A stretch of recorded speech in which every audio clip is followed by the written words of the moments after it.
Bonjour à toutes et à tous, bienvenue dans Top Vélo, l'émission où on fait des classements sur l'histoire du cyclisme en général avec des thématiques diverses et variées. Et aujourd'hui on va sortir nos baguettes, nos camemberts et on va classer ensemble les 10 meilleurs cyclistes français du 21e siècle. Rien que ça.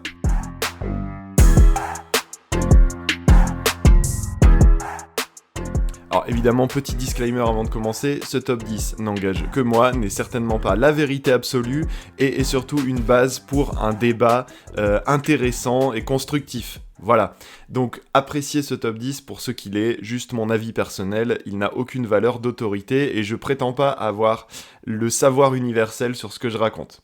C'était important de le dire. Maintenant, les critères. Alors, toujours très important quand on démarre un classement, un top 10 en l'occurrence, de se fixer des critères précis, qu'est-ce qu'on recherche, qu'est-ce qu'on attend. Déjà, premier point qui va peut-être semer la discorde et qui rend, on va dire, l'appréciation de la chose plus délicate, j'ai choisi de mélanger les hommes et les femmes. Donc on fait bien le top 10 des cyclistes français, coureurs et coureuses, d'accord, je ne ferai pas de distinction. Il faut être français, de nationalité française évidemment, je pense que ça a tombé sous le sens. Il faut évidemment avoir fait la majorité de sa carrière au 21e siècle, donc on aime bien Richard Virenque, mais 4 ans au 21e siècle, ce sera pas suffisant, donc voilà, tenez bien compte de ça. Et puis ce qui va me permettre de créer une hiérarchie entre tous ces beaux coureurs et coureuses, c'est leur palmarès, c'est quand même le premier critère qu'on va prendre en compte, mais pas seulement. Je pense que la longévité c'est important aussi, avoir fait une carrière longue. On verra que à l'intérieur de ce classement là, on a des coureurs qui ont fait 17, 18 ans de carrière, donc ça compte, c'est important. On va prendre en compte aussi le style, on a envie d'avoir quand même des coureurs de valoriser des coureurs qui ont du panache, qui étaient offensifs, et puis on prendra en compte aussi évidemment l'impact culturel, émotionnel, médiatique laissé par ces coureurs et coureuses, puisque je pense que ça a aussi son rôle à avoir dans un classement de la sorte, on ne peut pas le négliger. Les critères étant posés, je vous propose tout de suite de commencer. Et on fera un point à la fin sur les oubliés de ce classement, puisqu'évidemment, qui dit top 10, dit qu'il va y avoir des laissés pour compte. 11e, 12e place, tu connais. 10e place, Warren Barguil. Alors, Warren Barguil, il fait son entrée dans le top 10, vraiment à la limite. Il y a eu hésitation et en même temps pas tant que ça. On parle quand même d'un coureur qui est actuellement à 33 ans au moment où j'enregistre, déjà 15 ans de carrière derrière lui, si on prend en compte ses années, si on prend en compte l'année prochaine et ses années en continental, qui a fait le plus gros de sa carrière dans l'équipe Sunweb, Giant Shimano, etc. Donnez-lui le nom que vous voulez, ok, l'équipe change de sponsor tous les ans, donc venez pas me chercher avec ça, c'est impossible de mettre un nom sur cette équipe. Bon, il a quand même eu un prime très intéressant. On parle quand même, je reviendrai notamment sur l'année 2017, qui est, je pense, l'apogée de sa carrière. On parle d'un coureur qui est toujours en activité, qui est toujours décent dans ses résultats. Bien sûr, on est loin quand même de sa grande époque, voilà.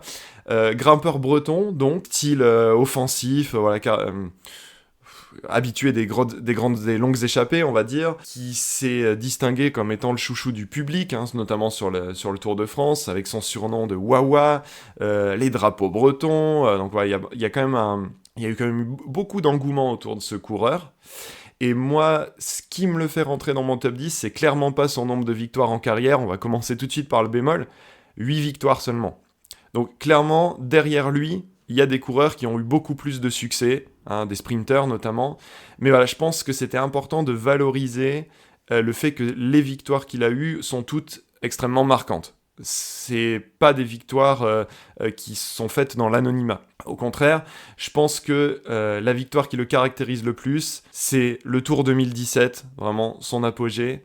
Et si je devais isoler un moment de la carrière de Warren Barguil, je pense à l'étape de l'Izoard, qui arrive au sommet de l'Izoard, où il remporte l'étape en solitaire. Et je parle pas là d'une échappée matinale où il est parti avec des cancres de bon matin. Non. On parle d'une attaque qu'il lance depuis le groupe des favoris, maillot à pois sur les épaules, et il va distancer Froome, Contador, Quintana, Landa, etc., j'en passe. Bardet, évidemment, qui était au top aussi à l'époque. Il va les distancer à la pédale, il va aller remporter l'étape alors que derrière c'est la grosse bagarre, qu'il y a Froome qui attaque, qu'il y a Bardet qui répond, qu'il y a Uran qui suit, et Barguil va nous la chercher. Maillot à pois, c'est vraiment la consécration, je pense que c'est le moment ultime de sa carrière, on le voit extrêmement heureux, extrêmement épanoui, et c'était un grand moment d'émotion quand même aussi en tant que Français de vivre cette victoire. Donc Warren Barguil, pour moi, c'est 10e du classement, ça montera pas plus haut comme j'ai dit, que 8 victoires en carrière. Hormis les 2 étapes qu'il a remportées sur le Tour de France 2017, on peut penser aussi aux 2 étapes qu'il avait remportées sur la Vuelta en 2013, qui étaient un peu les étapes de sa révélation, il était jeune à l'époque. Que voilà, ces 2 étapes de la Vuelta et ces 2 étapes du Tour, je pense qu'ils sont ses victoires les plus marquantes. 9e place, David Moncoutier. Alors David Moncoutier, c'est pas la même génération pour le coup, mais on est un peu sur le même style de coureur que Warren Barguil. Plus de victoires en carrière, 22 victoires pour David Moncoutier, donc je pense qu'il a un palmarès un peu plus rempli que Warren Barguil, même si peut-être qu'il a été un peu moins emblématique, on va dire, que Warren Barguil, c'est peut-être un peu sévère de dire ça, hein, on va y revenir. Bon, Moncoutier, c'est 12 ans de carrière au 21e siècle, parce qu'il a quelques années de carrière dans les années 90. Il est retraité, évidemment, il est cinquantenaire hein, maintenant. Cinquantenaire ? Quinquagénaire plutôt. Ouais. Il est quinquagénaire maintenant, David Moncoutier. Il est commentateur sur Eurosport maintenant depuis plusieurs années. Il a fait toute sa carrière dans la même équipe, Cofidis. C'est quelqu'un qui s'est caractérisé pour sa discrétion, sa modération, il était vraiment très peu exubérant comme être humain. On voyait qu'il était plutôt quelqu'un de taciturne, solitaire. Voilà, donc vraiment un tempérament pas très flamboyant, on va dire. Ça joue ni en sa faveur ni en sa défaveur. Hein. Je vous décris juste le personnage si jamais. Donc toute sa carrière à la Cofidis. Et il a remporté quand même, je l'ai dit, pas mal de victoires. Et je pense que là où il a le plus marqué son temps, c'est malgré tout sur la Vuelta, où il a remporté 4 fois de suite le maillot de meilleur grimpeur. Et ça, c'est quand même une prouesse. Je sais que c'est pas le Tour de France, mais quand même, 4 fois de suite le maillot de meilleur grimpeur, avec 4 victoires d'étape, ça classe un homme quand même. Hein, ça classe un homme. Ce qui fait qu'il a finalement presque une plus grosse réputation en Espagne qu'en France. Il est très apprécié en Espagne. C'est d'autant plus étonnant que ces maillots de meilleur grimpeur, il les a gagnés plutôt dans la dernière partie de sa carrière, hein, où il avait largement plus de 30 ans. Et si on devait isoler un succès marquant de David Moncoutier, vous allez voir que j'essaye quand même à chaque fois de raconter un moment fort hein, de la carrière de ces coureurs, c'est le 14 juillet 2005. 14 juillet 2005, donc on est à la fin de l'époque Armstrong, fête nationale, et ça part tout seul, direction Digne-les-Bains, et il vient offrir un succès en solitaire magnifique. Le jour de la fête nationale, c'est vraiment un peu le Graal pour les coureurs français comme ça, qui n'ont pas les moyens de jouer le classement général, mais qui veulent quand même briller. Voilà, donc je pense que là, il s'est offert le moment le plus marquant de sa carrière. Et si on doit résumer un petit peu qui c'était David Moncoutier, je vous ai parlé un peu de son tempérament. Là, on parle vraiment, comme Barguil, d'un grimpeur pur, hein, quelqu'un qui s'embarrasse pas avec les contre-la-montre. Vraiment, ce qui a beaucoup amusé, c'est vraiment cette caractéristique particulière qu'il avait de traîner toujours en queue de peloton. Toujours en dernière position. Le gars, il en avait rien à faire d'être placé au bon endroit, c'était clairement pas son truc. Jouer le classement général, mais il en était aux antipodes, rien à faire de tout ça. Et il s'est beaucoup démarqué aussi pour ce pourquoi on peut le respecter d'autant plus, c'est pour son engagement et sa détestation du dopage qui était caractéristique de son époque. Lui a toujours clamé se sacrifier pour courir propre. Alors bon, évidemment, moi je suis pas à sa place, j'en sais rien, hein, mais il a quand même cette image-là qui lui colle à la peau, et je pense que c'est quelqu'un qui est assez honnête de ce côté-là. Donc voilà, pas mal de choses qui me font penser que Moncoutier mérite sa place dans le top 10, 9ème place, voilà. Au-dessus, vous allez voir qu'on a quand même des coureurs qui ont remporté beaucoup plus de victoires, et donc ça devient compliqué de le monter plus haut. Il peut y avoir débat éventuellement avec Warren Barguil, 9ème, 10ème place, voilà. Moi je le mets 9ème. 8ème place, Nasser Boigny. Nasser Boigny, 13 ans de carrière. On a appris là que c'était fini, hein, qu'il était parti à la retraite, qui a débuté sa carrière à la FDJ, qui a fait que des équipes françaises ensuite, hein, Cofidis, Arkea. Alors là, on parle d'un sprinter, le spinalien fou, l'ancien boxeur, caractère très sanguin, voilà, qui lui a pu lui causer des soucis pendant sa carrière, mais d'un autre côté, c'est aussi, je pense, ce qui lui donnait sa pugnacité, son explosivité, ses qualités de sprinter. Voilà, il y a un gros mental aussi derrière. Et donc, Nasser Bouhanni, c'est 70 victoires en carrière. Je crois qu'on s'assoit beaucoup trop sur la carrière de Nasser Bouhanni et qu'on oublie beaucoup trop à quel point il a été monstrueux, notamment lors de la saison 2014. Saison 2014 de Nasser Bouhanni, c'est une folie. Donc il était à la FDJ encore à l'époque. Il participe au Giro, 3 victoires au sprint, plus le maillot distinctif du classement par points, devant des pointures du sprint quand même comme Viviani ou Giacomo Nizzolo. Donc là on parle quand même de concurrence sérieuse.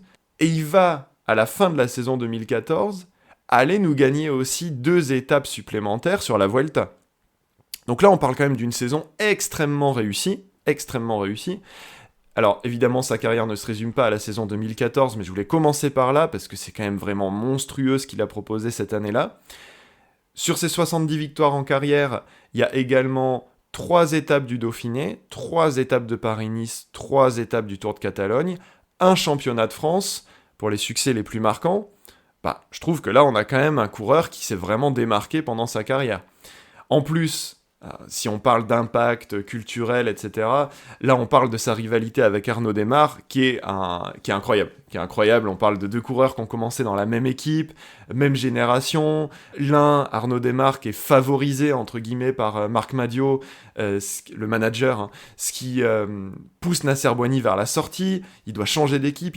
En fait, on a l'impression que Nasser Bouhanni, dans sa carrière, il a dû constamment prouver, se batailler avec une image négative qui traînait dans les médias, voilà, par rapport à son tempérament, par rapport à son caractère, et puis par rapport à la comparaison dont il souffrait un peu avec Arnaud Démare, qui, spoiler, est peut-être un petit peu plus haut dans le top 10. Mais, ceci étant dit, ça n'enlève rien à la carrière de Nasser Bouhanni. Voilà, c'est pas parce que je considère qu'il a été moins bon coureur que Arnaud Démare qu'il n'en est pas moins l'un des 10 meilleurs Français du 21e siècle. Et franchement, ça méritait d'être mentionné, d'autant que je trouve encore une fois qu'il a eu énormément de mérite dans sa carrière. 7ème place, Sylvain Chavanel. Là, je pense qu'il y a une vraie césure dans le classement. J'ai vraiment pas hésité. Pour moi, on passe au tiers supérieur. Il y avait le tiers précédent, 10, 9, 8. Avec cette 7ème place, on bascule quand même là au-dessus. Pour moi, il y a que des légendes. Il y a que des coureurs qui ont vraiment marqué leur génération. Et donc, le premier d'entre eux, c'est Sylvain Chavanel.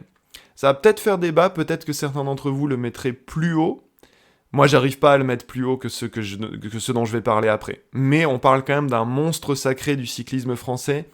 18 ans de carrière. Dans mon top 10, c'est celui qui a la carrière la plus longue. Donc ça, c'est pas négligeable. 18 ans de carrière, je pense qu'on se rend pas compte à quel point c'est difficile de maintenir un niveau d'exigence sur un temps aussi long. Il a fait beaucoup d'équipes, il a commencé à Brioche la Boulangère, Cofidis, où il a fait quand même beaucoup d'années, et puis son prime à Quick-Step, où il était quand même là, où je pense qu'il a obtenu ses meilleurs résultats. En carrière, c'est 46 victoires. Pour un coureur qui n'est pas un sprinter, c'est quand même un joli total. 3 étapes du Tour de France, dont il est 2 fois le super combatif. 3 étapes de Paris-Nice, un Grand Prix de Plouay, 2e du Tour des Flandres, ça on y reviendra. Et puis, je pense que ce qui marque aussi sa domination, c'est son sextuple titre de champion de France du contre-la-montre, assorti d'un championnat de France sur route aussi. Et là, quand même, c'est quand même une performance inégalée, tout simplement. C'est un record all-time. Donc, il y a personne qui a battu Sylvain Chavanel sur l'exercice du contre-la-montre. C'est une folie. En France, en tout cas, c'est une folie. Alors, je pense que si on veut évoquer un moment marquant de la carrière de Sylvain Chavanel, il faut revenir sur... Alors, j'hésitais entre deux, donc je vais quand même vous parler de sa 2e place sur le Tour des Flandres 2011, juste derrière Nick Nuyens, qui aurait pu être l'apogée de sa carrière, qui au final laisse un goût d'inachevé parce qu'il perd vraiment d'un boyau sur une course qui est un monument du cyclisme, tout simplement. Donc là, il serait vraiment rentré dans l'histoire en remportant cette course. Malheureusement, c'est une 2e place, donc je vais plutôt m'attarder sur l'année précédente et son Tour de France 2010, où il marque l'histoire tout simplement. Il porte le maillot jaune dès l'étape 2 après avoir remporté une victoire sur une étape dans les Ardennes belges, sous la pluie, sur un parcours aux allures de classique, aux allures de Liège-Bastogne-Liège. Voilà, donc vraiment il va mériter son maillot jaune. Il le garde quelques jours, il le perd, et il le récupère à l'étape 7 où il gagne une seconde étape. Donc là, je pense qu'on est vraiment sur un Tour de France exceptionnel, où il va en plus après chercher le titre de super combatif. Et il fait ça, tenez-vous bien, 3 mois après une chute sur Paris-Nice où il s'est fracturé le crâne. Donc c'est quand même aussi une histoire de comeback assez hallucinante. Donc rien que pour ce Tour de France 2010 et pour sa saison 2011 aussi dans l'ensemble, avec le titre de champion de France, la 2e place sur le Tour des Flandres, etc. Énorme respect sur Sylvain Chavanel, énorme respect sur sa longévité, énorme respect sur son style offensif, baroudeur. Je pense qu'on a aussi affaire à un des coureurs les plus complets du cyclisme français moderne, hein, parce qu'on a un coureur qui pouvait performer sur les classiques, sur les championnats, sur les contre-la-montre, même quand la route s'élève, alors pas en haute montagne peut-être, mais même quand la route s'élève. Là, on parle quand même d'un coureur vraiment à la polyvalence, peut-être parmi les coureurs que j'ai dans la liste, à une exception près, peut-être le plus polyvalent, clairement. Voilà. Donc très grosse longévité, un capital sympathie aussi très prononcé dans les médias, toujours souriant. Il a aussi marqué son temps avec quand il est apparu avec les cheveux peroxydés. On a peut-être en tête cette image où c'était la mode et où il est arrivé avec ses cheveux peroxydés. Voilà, on rigole bien avec ça. Et puis voilà, Sylvain Chavanel, monstre sacré, je pense, du cyclisme français. Mais ça suffit pas pour moi pour monter au-delà de la 7e place. En 6e place, Thomas Voeckler. Wow. Je vous disais qu'on rentrait dans la catégorie du dessus avec Sylvain Chavanel. Je pense que je vous mens pas en continuant sur Thomas Voeckler. Bon, si c'était à l'affect, clairement, il serait podium pour moi. Voilà, je pense que c'est un coureur qui a vraiment, du point de vue émotionnel, du point de vue médiatique, etc., c'est probablement l'un des trois cyclistes français qui a le plus marqué le 21e siècle. Pareil que Chavanel, on parle de 17 ans de carrière, qu'il a toutes fait dans la même équipe. Alors Europcar, Brioche la Boulangère, Direct Energy, vous l'appelez comme vous voulez, mais c'est la même équipe, la même formation de Jean-René Bernaudot. Déjà gros respect à lui pour ça, parce que vu le talent qu'il avait, il aurait clairement pu à certains moments de sa carrière partir ailleurs, et il ne l'a jamais fait. Il est resté fidèle à ses racines, fidèle à celui qui lui avait donné sa chance. Et je pense que ça résume aussi assez bien le tempérament du garçon, qui était loyal, qui a un énorme caractère, hein. Vous connaissez Thomas Voeckler, la grande gueule, le charisme, voilà, c'est vraiment peut-être le personnage le plus charismatique de notre liste ici. Un personnage très attachant, toujours dans ce rôle d'outsider, jamais favori, mais qui va quand même aller chercher des succès, parce que quand on dit chercher des succès, on parle encore de 44 victoires, donc on est sur un total similaire à Chavanel, donc 4 étapes du Tour de France entre 2009 et 2012, un maillot à poids, une 4e place au Tour de France, j'en reparlerai un petit peu, des épopées en jaune à 2 reprises, 2 étapes de Paris-Nice, un Grand Prix de Plouay, un Grand Prix de Québec, donc un palmarès fourni. Et s'il faut isoler une anecdote, un moment fort de sa carrière, franchement c'est tellement chaud de choisir entre son Tour de France 2004 et son Tour de France 2011. Et rien qu'en disant ça, je pense que ça résume assez la longévité du garçon, qui a fait à peu près la même épopée en 2004 et en 2011, 7 ans plus tard. 2004, ce serait le choix du cœur. Parce que clairement, moi, j'ai vu ça quand j'avais 9-10 ans, quand j'étais tout petit. Et c'est vraiment le petit poussé qui a fait rêver la France, et c'était incroyable. Mais je pense quand même que 2011, ce serait le choix de la raison, parce que c'est son Tour de France, c'est sa masterclass en fait. Il est au sommet de sa carrière, il est au maximum de ses capacités. Il va nous chercher, donc pour raconter un peu, il va nous chercher le maillot jaune sur l'étape 9, entre Issoire et Saint-Flour, et après, il va pas le lâcher. Il suit les meilleurs dans les Pyrénées, il est dans la roue de Schleck, il est dans la roue d'Evans, il est vraiment dans la roue des meilleurs en montagne, et c'est un choc pour tout le monde. Je veux dire, personne ne comprend ce qui se passe, pourquoi Thomas Voeckler arrive à suivre les meilleurs en haute montagne, et on sait qu'il le fait au courage, au tempérament, c'est vraiment le gars qui ne lâche rien, Et bon, il faut attendre, bien sûr, l'histoire se termine à l'Alpe d'Huez, où il finit par craquer complètement, complètement. on va modérer quand même, à part perdre son maillot jaune. Le Tour est remporté par Cadel Evans au final, mais il termine quand même 4e au classement général. Étant donné le profil du coureur, c'est inespéré, puis c'était complètement fou. Lui, il a été bien sûr complètement déçu. On revoit l'image où il jette son bidon par terre en gueulant. Vraiment, c'est un résumé du bonhomme. Voilà, le Tour 2011, allez revoir des images s'il vous plaît. C'est un résumé du bonhomme. Il est complètement expressif, voilà, c'est vraiment pas le gars introverti, il est toujours... et puis il a cette âme de leader, quoi. Cette âme de leader qui va transcender son équipe, qui est clairement pas une équipe qui est conçue pour jouer le classement général, mais voilà, il transcende son équipe, toujours avec sa tête grimaçante dans l'école, à faire semblant de pas aller bien, c'est un enfer, on parle d'un tacticien hors pair, qui, depuis, vous le savez, est devenu sélectionneur de l'équipe de France avec des résultats. Hein. On parlera peut-être de ces résultats, justement, quand on évoquera d'autres coureurs un tout petit peu plus haut. Mais depuis qu'il est devenu sélectionneur, l'équipe de France, c'est une machine à gagner également, hein, ou à performer en tout cas.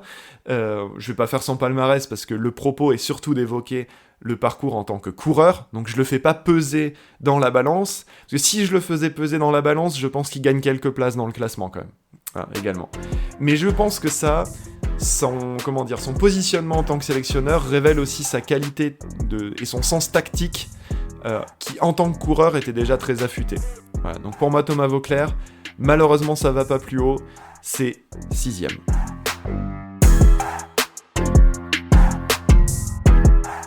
5ème place, Romain Bardet.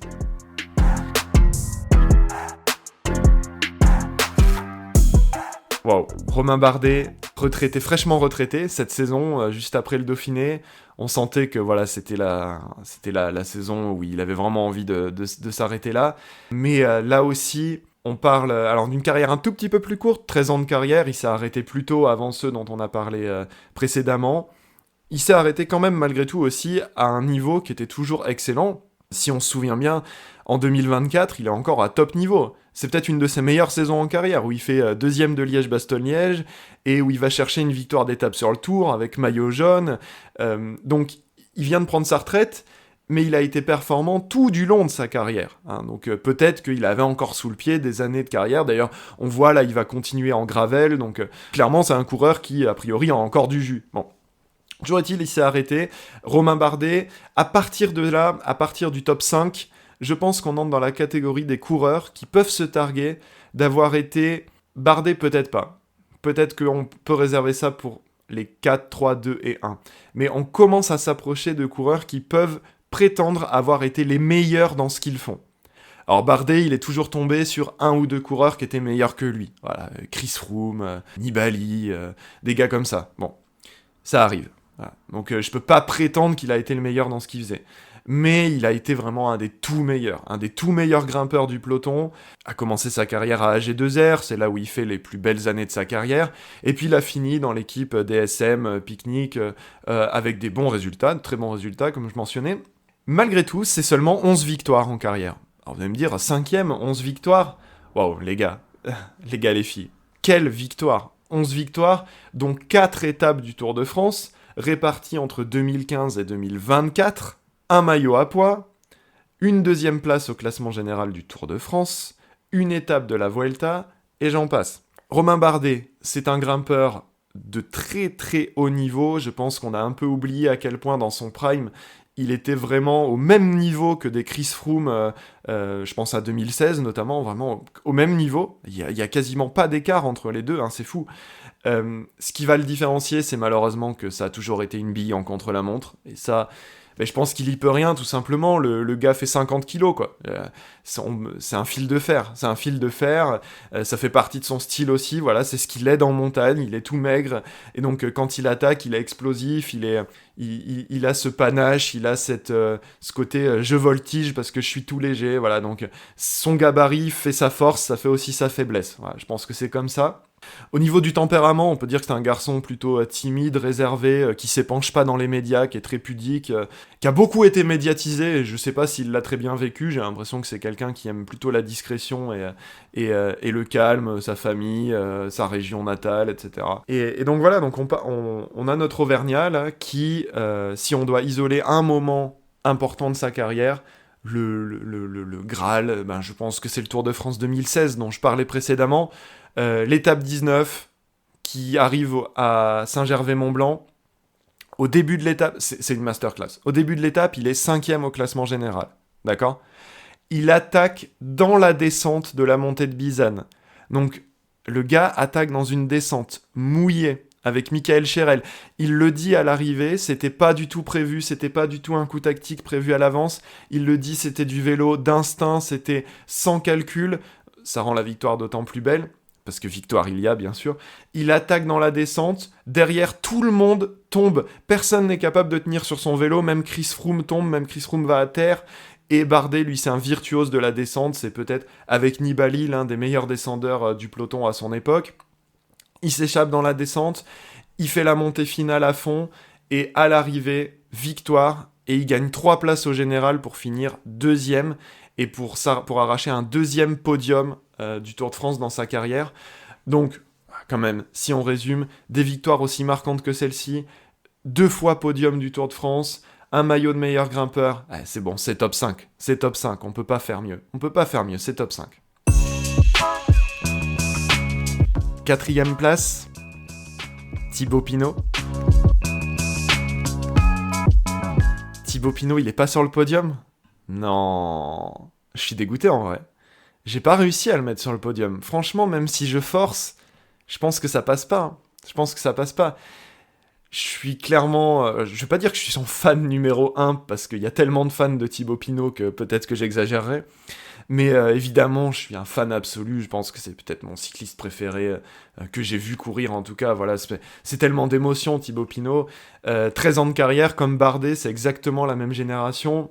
C'est l'idole de la France. La fin de carrière avec le virage Pinot, son Tour 2019 incroyable, c'est une légende vivante en fait, c'est une rockstar du cyclisme, un cycliste qu'on qualifie souvent de romantique parce que voilà, c'est du vélo d'instinct, c'est pas calculé, il est très en décalage avec son époque où c'est pas le gars qui est fixé sur ses watts, sur la nutrition, sur voilà, c'est un peu un ovni en fait, un peu une figure d'ovni. Et je venais avec Bardet de dire qu'on n'était pas encore tout à fait dans la sphère où on pouvait se targuer d'être le meilleur dans son domaine. Bah ça y est, là on peut. Thibaut Pinot 2019 peut se targuer d'avoir été le meilleur coureur du Tour de France. Voilà. Alors il ne le gagne pas, pour les raisons qu'on sait, la blessure musculaire et l'abandon, mais il y a la victoire en haut du Tourmalet, il y a la domination totale sur l'étape du Prat d'Albi. Donc les Pyrénées de Thibaut Pinot sont une masterclass. Il domine tous les grands grimpeurs à ce moment-là. Il domine Egan Bernal, il domine Geraint Thomas. Donc il n'y a pas match, il est clairement le meilleur grimpeur de ce Tour de France-là. Il va pour le gagner. S'il se blesse pas, je suis sûr et certain qu'il gagne ce Tour de France. C'était son année, puisqu'après c'est les années où émergent Pogačar, Vingegaard. Donc là c'est mort, mais c'était son année. Puis si on fait le tour du palmarès, c'est pas juste un gars qui a performé sur ce Tour de France-là précisément. Il y a 3 victoires d'étape déjà sur le Tour de France, entre 2012 et 2019. Quand on est grimpeur, déjà c'est pas facile. On sait qu'il a gagné aussi... Alors, évidemment, moi je vous ai parlé du Tour 2019, mais son plus beau trait de palmarès, c'est le Tour de Lombardie 2018. On sait que l'Italie lui a beaucoup réussi. D'ailleurs, il a remporté une étape du Giro. Il a remporté le maillot de meilleur grimpeur en 2023 sur cette course-là. Puis c'est quand même un gros poissard. On connaît les chutes, les blessures. Alors certains diront que c'était aussi des problèmes de mental. Moi, honnêtement, je me positionnerai pas aussi sévèrement là-dessus. Je pense que c'est quelqu'un qui a réellement eu de la malchance, qui est revenu toujours des blessures qu'il a subies. Et je pense que c'est quand même une démonstration de caractère.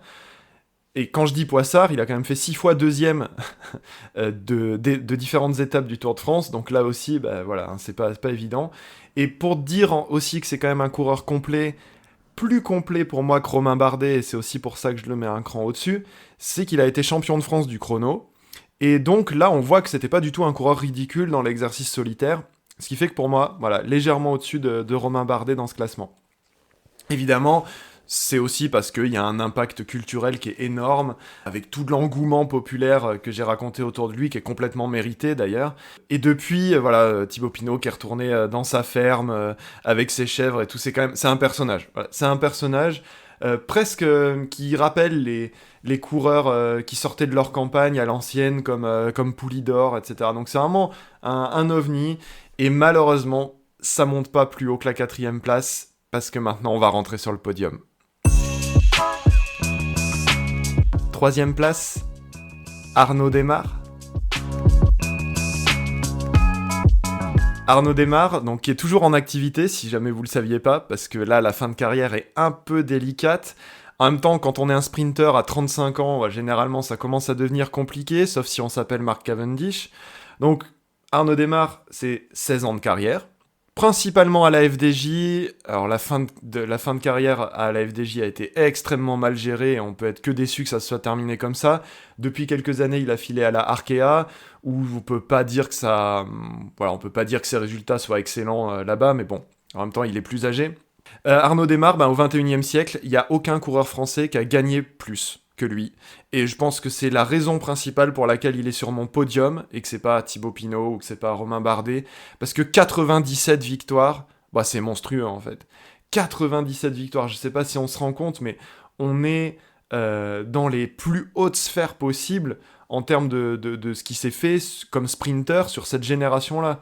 Il y a des victoires extrêmement marquantes. La plus marquante, Milan-San Remo 2016, donc l'une des classiques les plus importantes du calendrier, qui va remporter au sprint devant les pointures, devant par exemple Caleb Ewan qui est 2e. Donc voilà, l'apogée de sa carrière, 2016. Après on peut penser à aussi 2017, 2018, parce que quand même, il y a 8 étapes du Giro dans sa carrière, 2 fois le classement par points du Giro dans sa carrière, plus 2 étapes du Tour de France, 3 titres de champion de France sur route, obtenus tous dans des circonstances différentes, parce que Arnaud Démare, c'est pas seulement un sprinter, c'est aussi un coureur qui peut performer sur des classiques ou des championnats, où, quand même, je me souviens de son dernier titre de champion de France, où il se retrouve isolé dans un groupe de 3 coureurs parce qu'il a attaqué, suivi des attaques, et donc on est vraiment au-delà de juste le coureur qui sprint, quoi. C'est un coureur complet, par rapport à son gabarit, bien sûr, qui a un gabarit énorme, hein. On parle d'un coureur qui est hyper musclé, donc évidemment que la haute montagne, c'est pas son terrain, c'est pas pour lui, mais voilà, je pense que je peux pas le monter plus haut, parce qu'au-dessus, on a 2 monstres sacrés intouchables, et pour moi, il n'y a pas de débat sur qui sont les 2 premiers du classement, je vous le dis tout de suite. Mais d'un autre côté, je me sens obligé de le mettre au-dessus de tous ceux dont j'ai parlé avant, parce qu'on a un palmarès qui est colossal, et qui est au-dessus pour moi de ceux qu'on a évoqués avant, avec 97 victoires, je le rappelle quand même. Peut-être qu'on l'a un peu moins médiatisé, un peu moins mis en avant, parce que c'est un sprinter, et que les étapes de plat, voilà, tout le monde ne regarde pas, en particulier sur le Giro, où voilà, le public français n'est pas forcément assidu, ce que je peux comprendre. Et puis ce qui met un peu de sel là-dedans aussi, c'est sa rivalité avec Nasser Boigny, dont j'ai parlé un petit peu plus tôt, qui lui a été le chouchou de Marc Madiot et resté à la FDJ, et qui a été un peu favorisé en cela, mais qui a marqué le cyclisme français, a marqué le sprint français. Et je pense que clairement, on n'a pas au 21e siècle connu de meilleur sprinter français qu'Arnaud Démare, et voilà, la 3e place pour moi, elle est totalement méritée. 2e place, Julien Alaphilippe.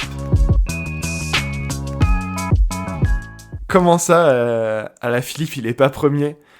Ouais, alors, si jamais vous avez pas encore quitté l'émission, je vous rappelle que dans le classement, je dis ça, je dis rien. On mélange les hommes et les femmes. Ok ?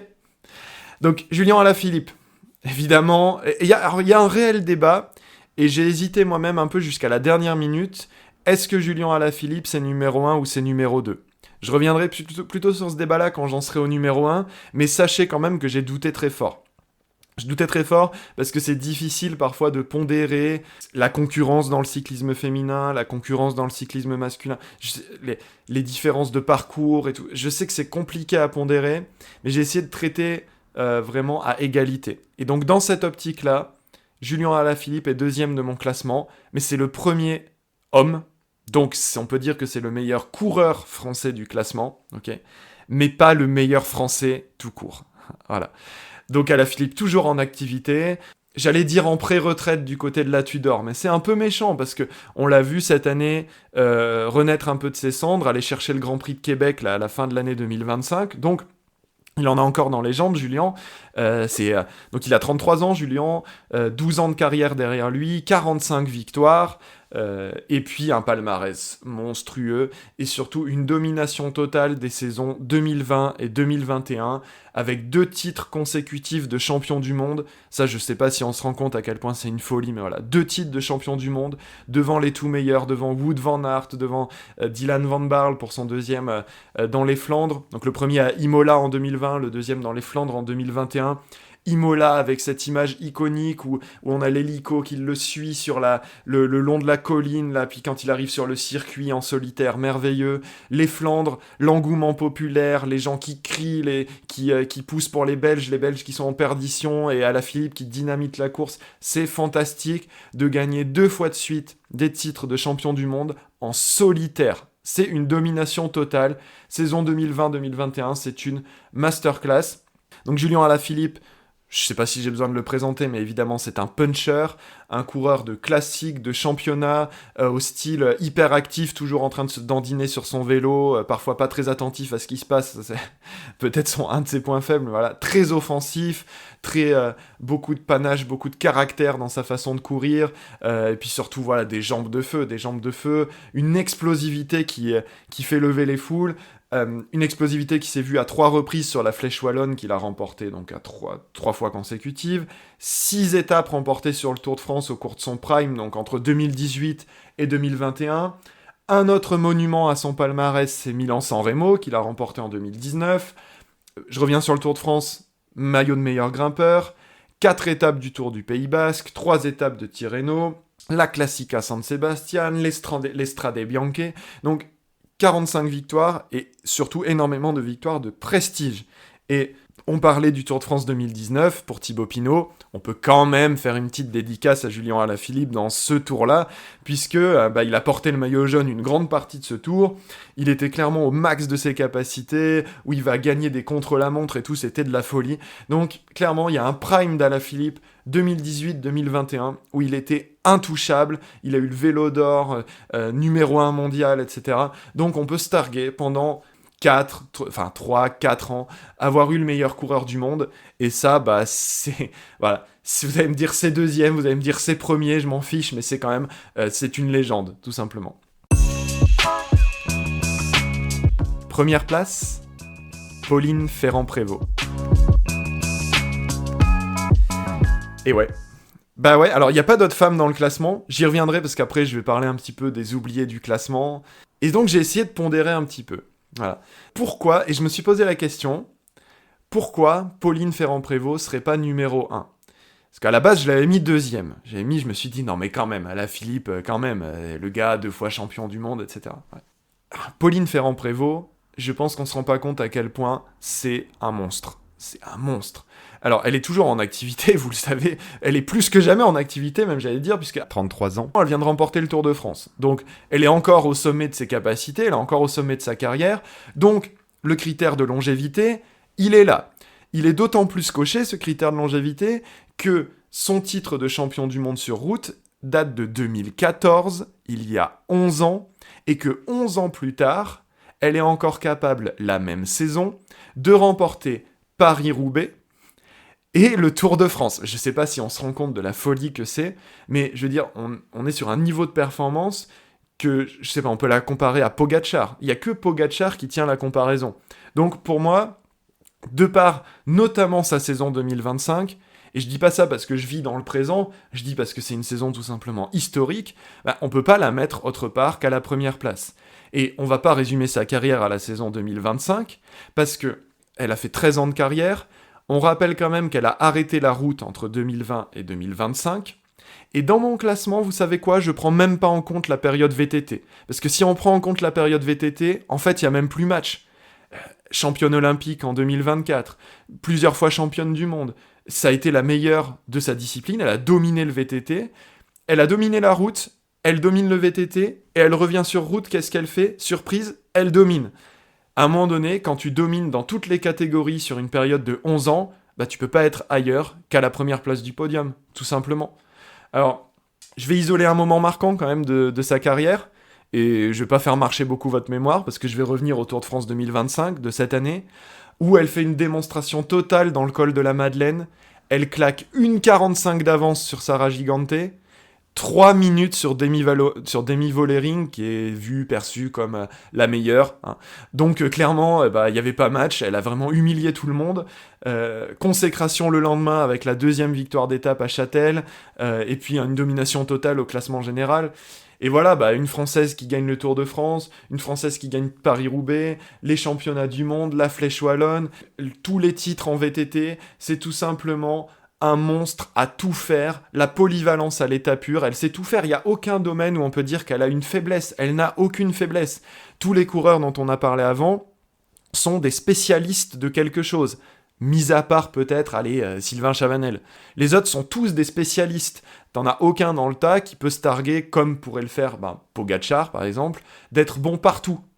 Pauline Ferrand-Prévot peut se targuer d'être quasiment la meilleure partout. Elle peut même être considérée comme potentiellement l'une des meilleures sportives féminines au monde. En tout cas, pour le sport français, je pense qu'il y a qui peut s'asseoir à sa table, hein, à part peut-être, Clarisse Agbenienon, par exemple, voilà. Mais franchement, ça se limite à très peu de noms.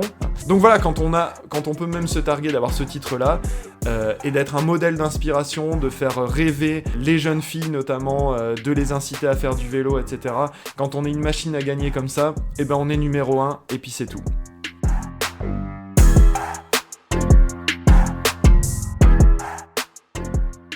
Pour conclure, quelques mentions honorables, quelques oubliés de ce top 10. Peut-être que certains d'entre vous auraient voulu les voir figurer dans le top 10.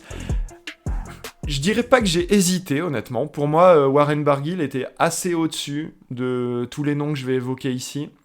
Même s'il pourrait être doublé dans les années à venir par, pour moi, David Gaudu, que j'aurais mis en 11e, en fait. Alors, comme il a que 28 ans, clairement, il a encore des choses à montrer. Il peut être potentiellement, là, dans les meilleures années de sa carrière, qui font un peu les montagnes russes, mais il a déjà un palmarès qui, quand même, presque aurait pu lui faire accrocher le top 10. Donc, pour moi, clairement, David Gaudu, c'est celui qui a le plus frappé à la porte, et je serais pas surpris que si on refait le top 10 dans 5 ans, je serais pas surpris qu'il passe devant Barguil, voire devant Moncoutier, si les étoiles s'alignent un peu. Donc Gaudu à surveiller. J'ai pensé à Christophe Moreau. Je me suis rappelé qu'il a quand même été dans des affaires de violence conjugale, qu'il a fini en prison, qu'il a été dans des affaires de dopage. Donc malgré un beau palmarès, j'ai choisi de ne pas trop en parler. Je pense que vous me pardonnerez. Hein. Et puis un peu plus loin à l'écart de ce top 10, on va dire, j'avais quand même d'autres noms. Pour citer des femmes un peu que j'ai essayé d'inclure, mais qui pour moi avaient quand même pas le niveau pour intégrer ce top 10, Audrey Cordon-Rago, qui a quand même 7 titres de championne de France de contre-la-montre, mais après sur les autres courses, c'est un peu plus compliqué quand même, il y a moins de résultats. Juliette Labousse a surveillé fort, que 26 ans. J'ai l'impression qu'elle est là depuis des années, mais elle n'a que 26 ans. Donc pareil que Gaudu, je la mets un peu dans la même catégorie, ça frappe fort à la porte, attention à Juliette Labousse dans les années à venir. Et sinon, voilà, quelques mentions en pagaille, Valentin Madouas, Pierre Roland, Brian Cocard, pour moi c'est des coureurs qui sont malgré tout encore un peu loin, mais si on faisait un top 15, un top 20, clairement ils discuteraient. Je vous rappelle le classement, et je vous rappelle que je suis ouvert au débat dans l'espace commentaire. 10e, Warren Barguil. 9e, David Moncoutier. 8e, Nasser Boigny. 7e, Sylvain Chavanel. 6e, Thomas Vauclair. 5e, Romain Bardet. 4e, Thibaut Pinot. 3e, Arnaud Desmar. 2e, Julien Alaphilippe. 1re, Pauline Ferrand-Prévot.